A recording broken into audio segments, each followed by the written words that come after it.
Oh, I know who this is. It's Vish. Khanna. Hi. How are you? Hi, Tom. Very well. How are you? The legendary broadcaster. Let's go through the credits. Broadcaster. Musician. Right? Yeah. What do you play? You play the old six string? I can play a little bit of guitar. I primarily have played drums in the bands I've played in. Yeah. All right. And I'm noticing the art behind you. I noticed there's what do I notice? A picture of Conan in the corner. Oh, yeah. That's from that tour he did when he got kicked off the TV. Yeah. Saw him at Massey Hall in Toronto. Yeah. Yeah. You know who else plays Massey Hall? Neil Young in 1970 played Massey Hall. Yeah. I did get to see Neil Young at Massey Hall, but not in 1970. No. Sometime in this century, and it was great. It's amazing. He's good. Yeah.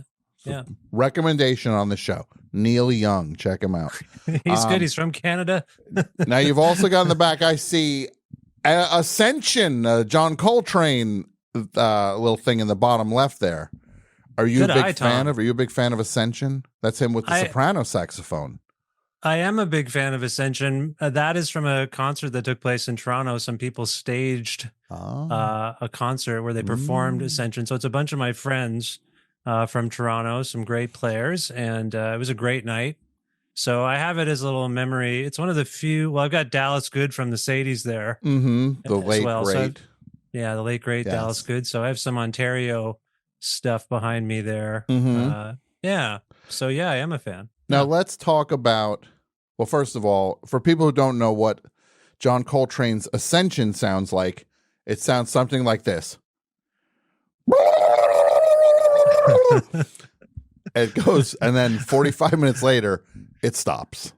Yes. It was pretty remarkable to see it done by a big ensemble. I will say that. Yeah. No, it's amazing. Look, I love it. I wouldn't recommend it to anybody, but why'd you recommend that to me? And of course, Sonic Youth's Dirty behind your right shoulder. Yes. That's somewhere in there as well. Yes, I have some Sonic Youth stuff, and there's a Rick Froberg original piece of art there as well. Another legend who passed away. It's getting a little morbid, my wall. It didn't start out that way. Well, I see you have a shellac, and you've got the late, great Steve Albini, of course, and you just reposted an interview you did with Steve Albini this week, I believe, right? Yes, I did. It's the second time we ever spoke, and that was in 2007 when I had my old college radio show, and I, as you might know, Tom, Steve, and I spoke at least once a year on my show, Creative Control, and we tried. I realized this was a pattern, so Steve was on just ahead of the Letters to Santa charity event. It's a poverty alleviation event that takes place in Chicago, and they've got one coming up. I'm just looking at my calendar here, November 23rd, with Jeff Tweedy, Fred Armisen, and Kim Deal, taking place in Chicago, and I think there's still tickets. So I posted, so Steve and I would talk every year before Letters to Santa, and I thought it would be a nice way of keeping his spirit and that tradition alive. Well, that's amazing. Now you do a show, and this show is called what now? It's called Creative Control, but with K's. That's right. Yeah, with K's. Creative with a K. Control with a K. Yes. And this is what people call one of these talk shows. Yes, it's an interview-based show. That's correct. I tend to have long-form conversations with musicians and comedians and authors and at least one Toronto Raptor. Sure. Which Toronto Raptor have you talked to? Damon Stoudemire. Wow, the original first drafted member of the Toronto Raptors, 1997. That's correct. We're celebrating a legacy, an anniversary this year. Yeah, 96 or 97. Somewhere in there. Something like that. It was the inaugural year of the Toronto Raptors. They drafted a Rookie of the Year, Damon Stoudemire. And your countrymen, the Vancouver Grizzlies, drafted this big, dumb dope named Bryant Reeves, who was awful and looked like the guy who played Jay Leno in The Late Show, who played Grandpa Munster in the Rob Zombie Munsters movie. Daniel Roebuck. Yes. If that guy was 7 feet tall. That was amazing you remembered his name, because he's in The Fugitive as well, which they play on my television. Every few weeks we end up watching. Oh, I'm sure they play it on other people's televisions also. I mean, you have a special TV that they just do programming for the Khanna household? Yes, that's correct. Yeah, so I see him all the time. I'm like, hey, it's the guy from The Late Show. Yeah. I always think that to myself. Yeah, the guy who played Jay Leno. Yes. Now, Vish, who is the best guest you've ever had? Exempting me, of course. Yes. And who's the worst guest you've been an amazing guest. Who's Tom, the best guest and worst guest? You want me to do the worst? Oh yeah, really? Of course. Yeah. Oh my God. Well, the best guests, obviously Steve, who we've already acknowledged. Sure. I mean, once a year, I must have liked him. I must have liked talking to him. So Steve's up there. Absolutely. Who's on today, as a matter of fact, as we're speaking, is Bob Nastanovich from Pavement. And that's the worst guest ever? Oh, no. Sorry, no. Bob Nastanovich. No, I didn't mean to say that. No, I'm kidding. That's not what Vish was saying Bob is actually one of the best podcast guests, I think, ever. Have you ever talked to him? I have not. I think he's pretty great. He's very candid and funny. And we had a good talk about the new Pavements movie, along with Lance Bangs He's been on the best show many times, Lance. Yeah. So 2 great dudes there. Worst guest. Oh my God. That picture of Bob Nastanovich on the screen looks like he's missing. Yeah. Looks like he'd be on a missing flyer. Yeah. I hope he's okay. Or Jandek. Looks like he's doing a Jandek album cover. It's for my Corwood heads out there. I don't think I've had a terrible guest on the actual show. You can say who's somebody who had no idea what the show is about, and it was just a low-level clueless interview. You know what? I didn't run it. I'll tell you who it was. It was Howie Mandel. There you go. That makes sense. Now, what happened was he was performing in Guelph, Ontario, where I used to live, and some publicist or manager type person said, "Can you talk to Howie for the radio?" And I said, "Sure. Can I use it for my show?" And they said, "Yeah, that would be great." I'm like, "Okay." Yeah. And then he was so rude. I said, "Hey, Howie, how's it going?" He's like, "Well, it's pretty good. I mean, how good could it be? I'm talking to you." I was like, "Is this a bit?" This guy said, I'm going to say this once and for all. Can everybody stop pretending Howie Mandel is anything other than he's sucked for 45 years? Can we stop indulging this guy just because he won't go away? Please. He already got enough from us collectively as a society. At some point, it's on him to tip his dumb hat. I'm sure he wears dumb hats. It would be up to him to tip his dumb hat and exit stage left. Well, he was quite rude, if I might say. And I've been guilty of being rude here and there, but he was very rude. Well, you're Canadian. You're rude for a Canadian. Yes. Which is still nice for an American. So, yeah, I would say I didn't even run it because it was so terrible. Good. But yeah, I don't, I'm Canadian. I don't really like slagging people. Howie Mandel, I'll say. But otherwise, I can't think of too many terrible guests, you know? Now, tell me about why people in Ontario, because where are you in Canada? You are in... Now I'm in Edmonton, Alberta, actually. Edmonton, Alberta. But who's here? Tom, do you know who's here tonight? Is Bruce Springsteen and the E Street Band. Well, why are you not there? I've been asking myself that same question, and it's, what it is I'm, one of the reasons I'm here is to ask people to help support me and my work. And these Springsteen tickets are not as cheap as they. No, they're not cheap. I get that's why you're home. Now I'm home right now. Yeah. Tell us about why people in Toronto think they're better than everybody else in Canada. Well, they have a chip on their shoulder, and I think they're insecure, and they know they're not, so they overcompensate, and that's pretty much what it is. What experience are you basing this on exactly? Other Canadians saying people in Toronto think they're big shots. Yeah. And they think, they all think they're the New York of Canada. Yeah, that's true. There's a lot of ego. I'm not sure what to attribute it to because until recently, we've never had a championship sports team. Mm-hmm. Sure. I go back to what I said earlier. I mean, it definitely, there's a vibe when you go there. I know you spent some time there. I did, working. yes.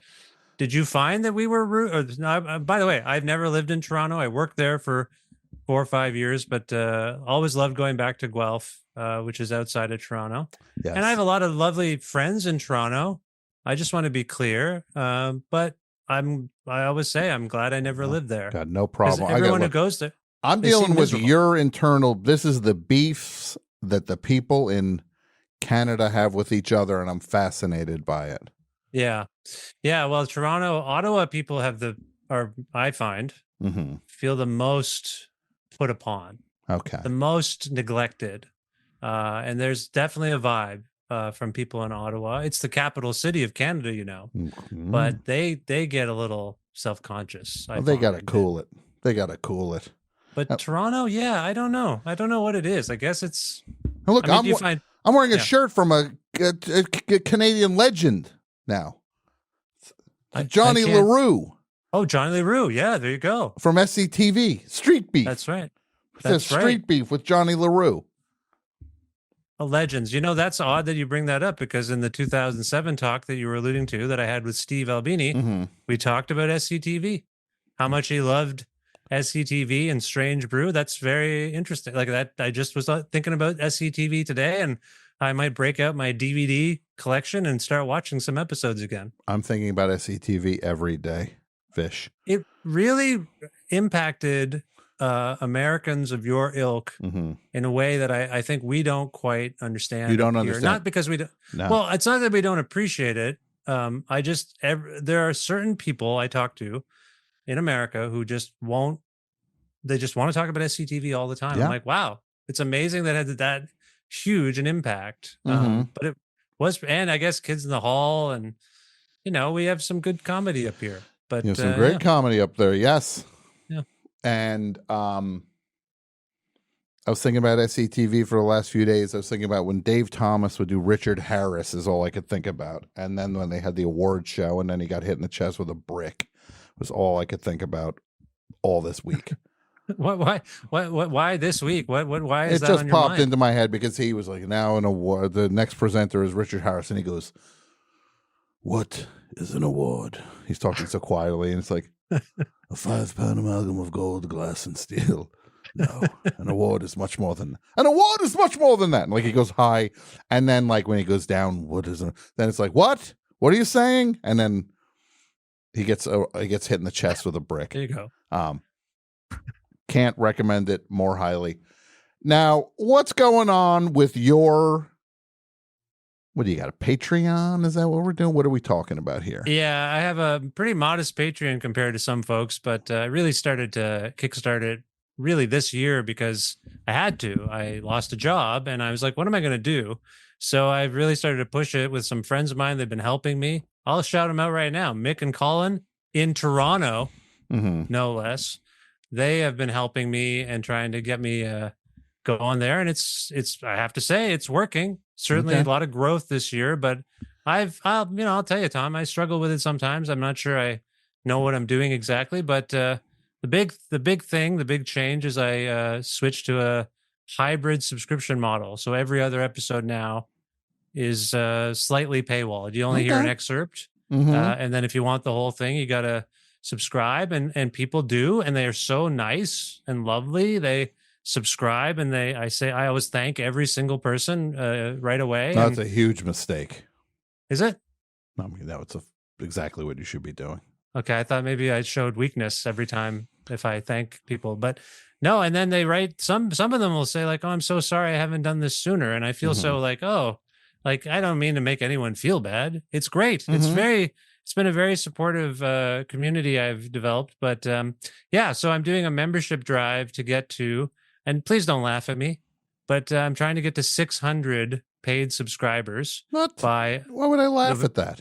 Well, not you specifically. Well, I mean, I'm not nobody where you're the best you could be, Fish. yes. No, I feel very proud of all the stuff I've done, and I want to do even more stuff. But I'm also, I'm raising a family. I can no longer afford Bruce Springsteen and the E Street Band tickets, so I'm just trying to keep everything in order, and I think it's working out. And I will say, not having a day job for the first time in a long time, I'm very happy. Good. I mean, except for financial anxiety, I feel like the show is better. The interviews are better, and I have ideas, and I just have more time to think. Now and when is this fund drive? It started on the 14th. It goes till the 21st, and where the goal, as I say, modest 600 paid subscribers. And as I'm speaking to you, I think we're at like 574. Oh, we or could put this over. 575. Everybody. First of all, the only caveat I'm going to put on, you have to be supporting the best show first, then you go support Creative Control. But everybody you go support, we're going to get Vish to 600 like that. Can we do it by the end of the night? I thought that would be laying the Maybe gauntlet we down could. Maybe we could. Or at least when the episode drops tomorrow, we'll get you there. So where do people go to do this? It's patreon.com/creative control with 2 Ks. So you know what I mean? Creative with a K, control with a K. Yeah. And that's it. Patreon.com/creative control. And I just really appreciate everyone's support. And Tom, you've been so lovely and supportive to me over the years. So I just want to thank you for that and for being on the show. And anytime you want to be back. Oh, you know what I forgot to do? I'm sorry, Tom. What's that? We haven't spoken in person. Yeah. Congratulations on your recent nuptials, as they say, your wedding. Thank you, Vish. I appreciate it. I couldn't be happier. Yeah, you seemed happy. I heard the episode where you were talking about it. I know. And people were like, people didn't know what to do with me. They were like, why is he not in hell right now? Don't worry, folks. Everything else is dragging me back down to hell. By the way, I wanted to ask you a quick clarification question. Of course, fast food. Of course. Yeah. What do you think of like a falafel sandwich? Does that constitute? I think we're thinking more chain tonight that everybody can relate to. Okay, not a local thing where you get a sandwich. Okay. Yeah, we're gonna make it more horrifyingly garbage foodish tonight. Well, when I was touring and more of a vegetarian than I am these days, I will say, and I know this maybe some people think it's gross, the Wendy's salad sometimes came in handy because everyone else was getting wherever. I don't want to big up any particular corporation or chain, but when you're like, what the hell am I going to eat? And that's if there was a Wendy's, I'm like, at least I can get some greens and vegetables. Sure. Have you ever done that? I have had salad at Wendy's in the past, not in a long time, but I have had it before. I just want to say this, and this before we get back to the business at hand. Oh yeah, sorry. Don't apologize. Why? It's my Canadian nature. I'm sorry. I know. I did it again. Taco Bell in Canada is horrifying. It's like they didn't send up the instructions. They just sent like the ingredients up, but they didn't tell people how to make it. And Taco Bell is awful. Yes. In America. Yes. It is awful. I wouldn't feed. No, that's what I'd say. Taco Bell in Canada is a meal fit for a king. Come here, King. King, come here. Come on, King. I wonder why it would be so bad in Canada. They get the same instructions. It was very blanched out, and it was weirdly. It was troubling. Do you want to name the location? What if it's just the franchise person who's not good at it? You know what I mean? Well, that's why these franchises have to be. Every one of them has to be the same, Vish. No, I agree. Tighten it up, Toronto Taco Bell. See, everybody in Toronto happy. I stopped talking about the pizza. Now I'm just going to talk about Toronto Taco Bells.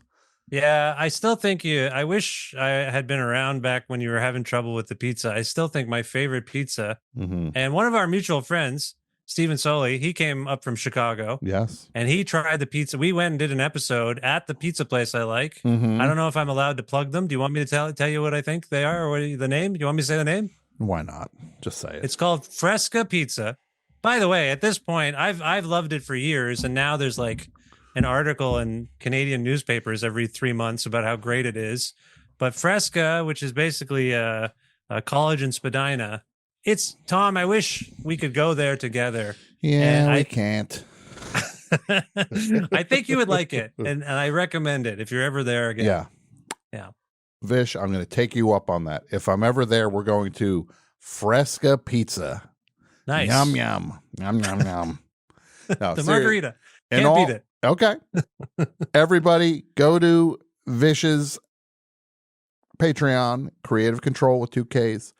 The goal, they want to get to 600. Let's get the show to 600 subscribers, and so that great programming and great content, not saying content, art can continue. We need content, y'all. No, Is they that say bad? content. No, Did I say that's 2 the bad worst. things? I'm sorry. It's like holding up a funhouse mirror to me.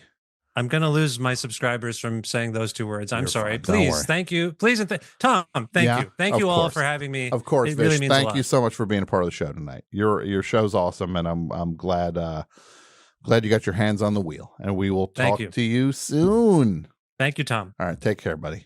You too. Good night. Bye.